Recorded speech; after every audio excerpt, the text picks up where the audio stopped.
Exalab, c'est une expérience en réalité virtuelle qui permet à des personnes d'aider des gens à travers des robots qui vont commander via un casque de réalité virtuelle. Vous pouvez donc aider une personne âgée à déplacer ses meubles, l'aider à traverser, l'aider dans ses tâches ménagères grâce à une nouvelle technologie que la société Exalab a inventée et qui sont des robots accompagnants pilotés par casque. Mais c'est un dispositif en HTC Vive, donc avec des manettes, avec ce qu'on appelle un scaling room, c'est-à-dire qu'on peut se déplacer dans la pièce.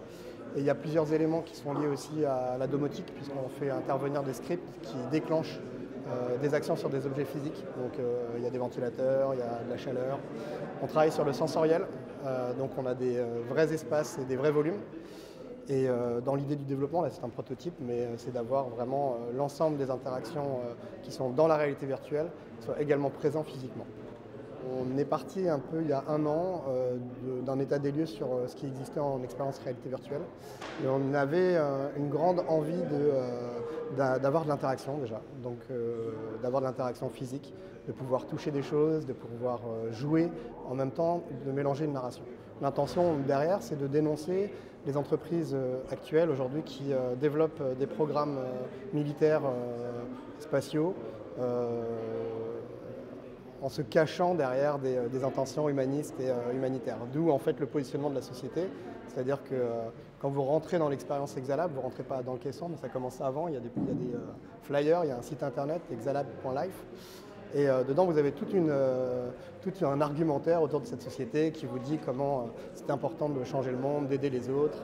Et en fait, cette expérience-là est un hook, c'est-à-dire que vous allez commencer à rentrer dans l'expérience en ayant l'impression que vous allez vraiment aider une vieille personne. Et en fait, vous allez vous retrouver hacké par des pirates qui vont vous montrer la face cachée d'Exalab. Et là commence une nouvelle histoire, beaucoup plus passionnante et intrigante. Alors, qu'est-ce que j'ai fait? Je suis rentré dans une immersion en fait sur Mars, visiblement. C'était ça le sujet, enfin du moins c'est là où tu aboutis. Ce qui est très intéressant, c'est que justement il y a une interactivité entre ton univers virtuel et toi avec les commandes. C'est une expérience qui est visuellement hyper intéressante. Il y a une 4D énorme avec un design qui a été énormément travaillé. Mais sinon après, pour ce qui est de l'avenir de ce projet, c'est très ambitieux et c'est même, on va dire, très troublant parce que justement, ils peuvent avoir un impact sur les gens, de nous plonger dans un univers et d'avoir un enjeu et c'est nous les responsables du sujet, donc c'est très troublant, très troublant.